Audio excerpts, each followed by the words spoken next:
A new Politico morning consult poll shows support for impeachment of the president is ticking up 5 points, 43% for, 45% against.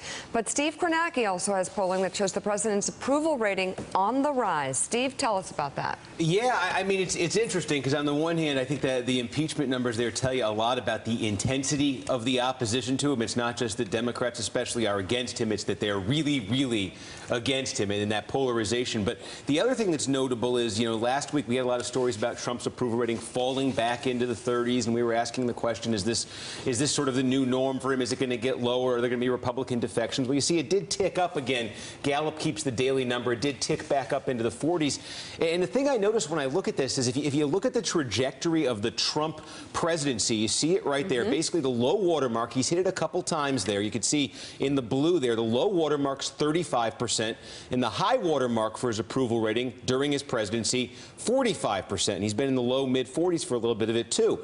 And the interesting thing is if you compare that 35 to 45 range with what we saw last year in the presidential election, Trump versus Hillary Clinton, you see basically the exact same range. In a bad week, Donald Trump would plummet down to 36%. That was his low point, hit that in the middle of July. Actually, right before the election, his high point against Clinton, at least before Election Day, was 43%. So I do wonder when I look at that, we're bouncing between the same range, approval rating versus election. It does lead me to ask you, in the big picture, has that basic divide that we saw revealed on Election Day, for all the noise and all the chaos of the last 6 months, has that basic divide really changed much? And he does, Steve, still seem to have that bedrock of support, of people who aren't going anywhere, still with him 3-4 months into this right now. We had a Harvard poll yesterday that showed something like 72% of Republicans still believe in what he's doing. People who voted for him are still with him. Is there a moment where that changes? That's the thing, and I realized, too, when I looked at those two graphs, I realized we were asking the same question in the campaign. And we hit a number of moments where his support among Republicans in the campaign dropped into the 70s, even into the 60s at a few points. And we said, well, this is the thing that's going to turn Republicans off. And then what happened was they kept bouncing back to him. He'd have, the Access Hollywood tape would come out. He'd get into the whole dispute about the Mexican judge, and he'd make those comments. And you'd see the numbers drop, but a week later, they'd rise back up. His overall number would be back in the 40s against Clinton, and that would be because Republicans would come home. And it looks like in this Gallup poll, again, just from last week to this week, that accounts for the change. His Republican support went back up over last week. So, Steve, let me ask you. So when Trump's at 35, 36, 37%, who has left him? Are those Republicans? Are those independents?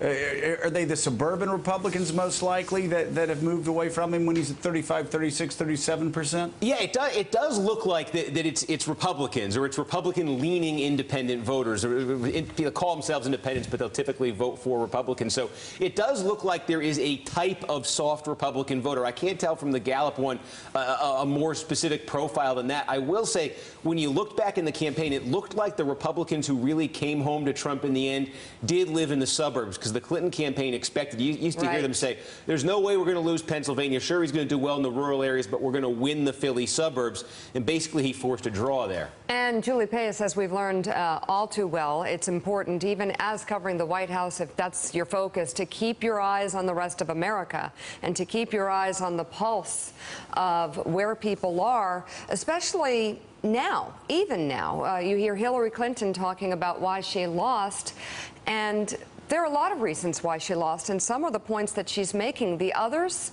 are in the rest of America, or across this country. Every corner of this country, everybody matters.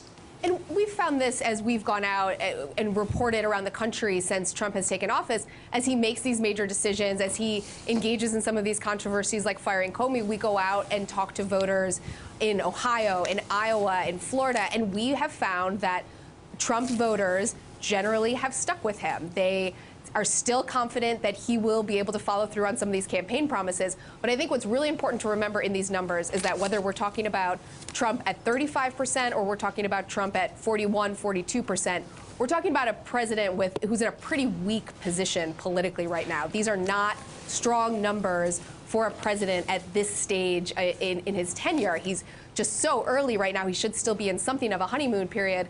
And if he doesn't follow through on health care repeal, if he can't make progress on tax reform, which is going to be extremely difficult, do you not just see Republican voters start to move away from him, but do you see some of these Republican lawmakers that are willing to give him the benefit of the doubt start to move away and start to say, you know, hey, I can't walk the plank for a guy who's got a 40% approval rating? I just don't know how much longer they can do that. Julie Pace, thank you very much. Coming up, is Russia about to get their 2 compounds back, accused of being nests for spies? We're going to dig into the new wave of reporting on the probe into Russia when Bianna Golodryga joins us. And later, we're joined by former White House Chief of Staff James Baker to get his take on how the Trump White House is functioning. Morning Joe is back after this. Thanks for checking out MSNBC on YouTube, and make sure you subscribe to stay up to date on the day's biggest stories. And you can click on any of the videos around us to watch more from Morning Joe and MSNBC. Thanks so much for watching.